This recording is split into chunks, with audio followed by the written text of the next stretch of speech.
Em tempos de dor e incertezas, surge uma pergunta que ecoa no coração de muitos: onde está Deus nas tempestades da vida? Para falar sobre isso e apresentar sua mais recente obra, O Senhor das Tempestades, recebemos hoje o pastor e escritor Israel Meire, que compartilha sua própria jornada com reflexões sobre fé, esperança e superação.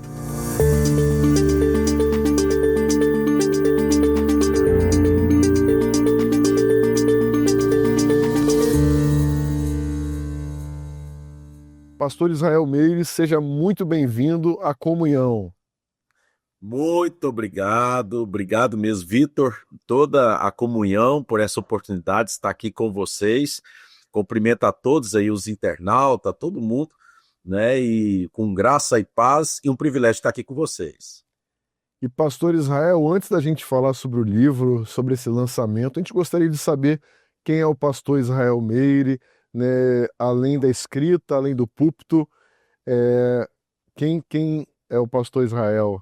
Então, eu sou pai de 2 filhos, né, Isaac e Felipe, casado com Raquel já há 25 anos, congrego ali na Luz para os Povos em Goiânia, sou pastor auxiliar ali, mas também já há mais de 15 anos lidero a equipe de louvor. Ali nós somos 149 artistas que servem a toda a estrutura da igreja.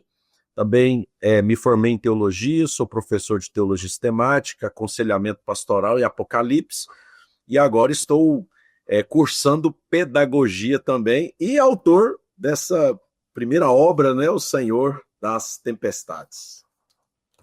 E essa obra, pastor, ela equilibra autobiografia, reflexão bíblica, aconselhamento pastoral, aconselhamento na parte emocional também.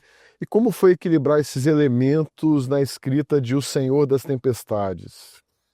Bem, eu procurei tratar de uma forma orgânica e traçando uma linha do tempo. Começando na parte bíblica, o livro apresenta uma visão bíblica e vencedora a respeito do sofrimento. Então eu começo com uma parte teológica a respeito do sofrimento, das tempestades. O livro é dividido em 10 sessões. Então as 3 primeiras sessões abordam essa questão teológica, onde vai trazer definições, exemplos bíblicos de pessoas que enfrentaram depressão, né, a lutas com ansiedade, e diversas adversidades, também um aspecto psicológico também dentro dessa área teológica. Na sessão de 4 a 7, eu apresento a minha experiência, né, tratando ali comportamento, e na terceira sessão eu aponto o propósito, que é ali as sessões 8, 9 e 10, que é o propósito. Qual é o propósito de Deus em permitir com que passemos por tanta luta, né, ou por tantas lutas? Qual é o propósito? E aí, nessas 3 últimas sessões, ela aponta para esse tema e fecha no capítulo ali, na última sessão, porque sessão 10, a adoração. Quando é que eu glorifico a Deus em meio às adversidades? Então eu procurei equilibrar dessa forma: teologia, experiência e propósito. Esses 3. E falando sobre isso, esse equilíbrio que o senhor também compartilha experiências de abandono e ansiedade, né, na sua própria vida. E como foi revisitar essas memórias durante o processo de escrita da obra? Então, não foi fácil, né? Eu tive que, quando você acessa o passado, eu digo sempre que o passado ele está no presente. E como isso é possível? Ele está alojado nas lembranças. E quando a gente acessa as lembranças, lágrimas vêm, né? Você tem que ter coragem de enfrentar o passado. E foi um momento muito importante para mim, porque eu percebi que vários ciclos estavam já concluídos, outros eu percebi que ainda estavam em aberto. Então, durante o processo de escrita, eu visitei várias vezes, né? Eu faço isso semanalmente, mas eu visitei mais constantemente o meu pai, a minha mãe, não é? Então, Foi um momento importante porque a gente tocou em assuntos que até então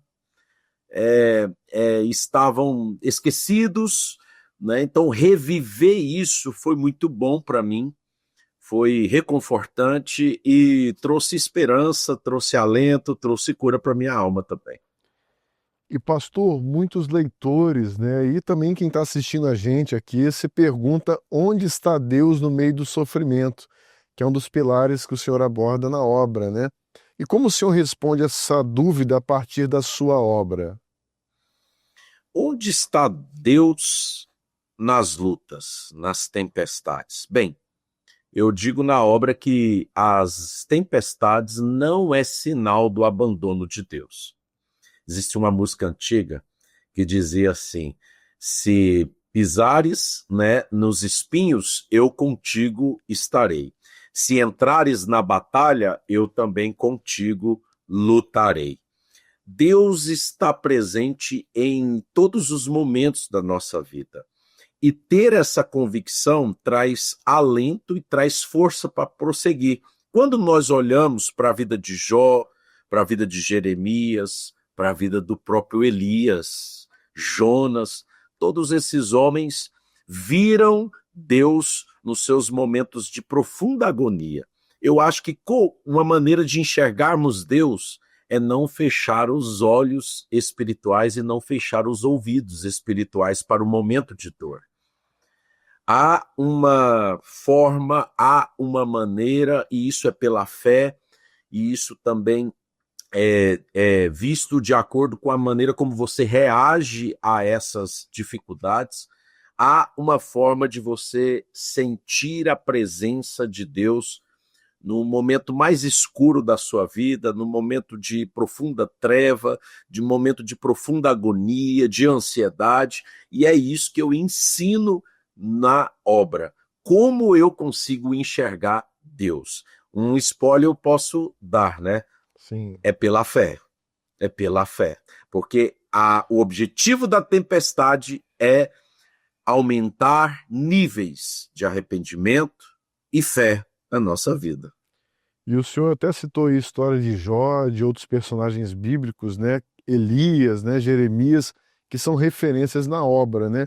Como esses exemplos bíblicos, né, dialogam com a sua própria caminhada? Então, quando a gente olha para a vida de Jó, Jó perdeu tudo, né? Jó perdeu os filhos, perdeu os bens, mas eu não perdi os filhos e eu não perdi todos os bens, né? Eu não passei pela mesma situação que Jó, mas o sofrimento, ele tem esse propósito de nos identificar com outras pessoas que sofrem.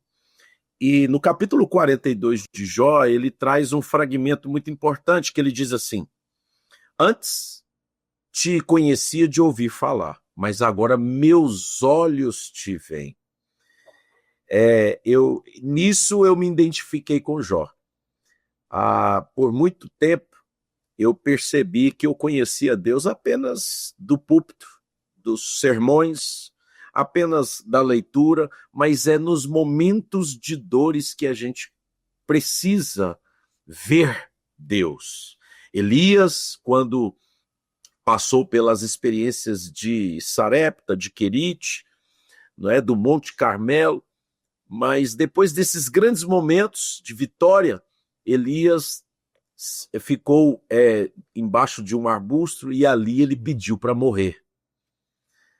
Ele pediu para morrer. E naquele momento, Deus esteve presente na vida de Elias. Eu conto isso na obra, eu passei por várias tentativas de suicídio, desde os 13 anos, a última tentativa foi em 2019, então foram muitas experiências horríveis, e nisso eu me identifiquei com Elias. Jeremias, no capítulo 20, se não me engano, ele também fala para Deus: Senhor, eu não aguento mais proclamar a tua palavra, porque todo mundo me odeia. Meus amigos me odeiam, o povo me odeia. Mas no verso 9 ele diz assim: mas por mais que eu tentei calar a minha voz, arde dentro de mim um fogo que não permite com que eu pare. Nisso eu também me identifiquei com Jeremias, porque por muito tempo eu decidi desistir, mas ardia dentro de mim um fogo. E eu acho que todos aqueles que vão ler a obra vão perceber que não tem como desistir. Todos aqueles que são chamados por Deus, arde dentro deles o fogo que os faz continuar. E é até interessante o senhor falar sobre esse tema que a gente está vivendo agora no Setembro Amarelo. Verdade. Mas para além disso, pastor, na sua visão, a gente vê que também entre os cristãos existem ansiedade, depressão, esses desafios atuais, né? E na sua visão, quais são os maiores desafios atuais para os cristãos lidarem com a ansiedade e a depressão? Acho que o Hernan Dias Lopes ele fala isso, né? Inclusive essa semana eu estava ensinando isso na minha turma de aconselhamento pastoral, na turma de teologia, explicando para eles que depressão ela não é, nós não estamos imunes a ela. Nós não estamos imunes a crises de ansiedade, aos males desse nosso tempo. Eu acho que nós, filhos de Deus, precisamos entender que nós não vivemos numa esfera que está à parte do mundo. Eu digo isso na introdução do livro. Nós estamos no mundo. Cristo não nos chamou para ser luz em uma esfera à parte do mundo, para ser sal em uma esfera à parte do mundo, mas não, para ser luz no mundo, para ser sal no mundo. Isso quer dizer que nós também vivemos no mundo e passamos pelas aflições do mundo. Jesus disse isso. Ele deixou isso muito claro.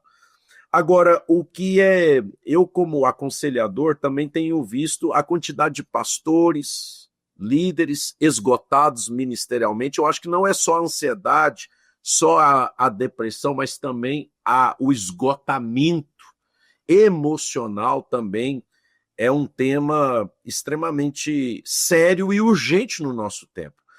Nós, na nossa igreja, nós temos uma trabalho que chama Centro Luz, e lá é uma rede de psicólogos, né, de psiquiatras cristãos, que também, de aconselhadores, que também tem esse propósito de ajudar outros cristãos a vencer a depressão, a vencer a ansiedade, o esgotamento. Mas respondendo a sua pergunta, eu acredito ainda, e é isso que eu provo nessa obra, que a Bíblia ainda é o grande remédio para todos os males. A palavra de Deus ainda é esse remédio, e é isso que eu mostro na obra, Sim. como eu posso usar da palavra de Deus como remédio para as minhas emoções. E pastor, por outro lado, né, o senhor também afirma que as crises podem ser instrumentos para amadurecimento espiritual, né? Como essa ideia pode ser aplicada na vida prática de quem enfrenta dores profundas? Muito boa essa pergunta, porque nós aprendemos que a gente precisa experimentar tudo nessa vida, porque afinal de contas, maturidade é quando eu sou uma pessoa extremamente experiente. Mas isso não é verdade, porque não adianta você experimentar de tudo nessa vida se você não aprender as lições que essas experiências traz. Então eu acredito que todos os filhos de Deus que experimentam profundas tribulações, adversidades e tempestades, precisam aprender a tirar lições dessas tempestades. A Bíblia diz que Jesus aprendeu por meio das coisas que sofreu. Então, o sofrimento é a grande escola da vida. Hernan Dias Lopes diz que o deserto é a pedagogia de Deus.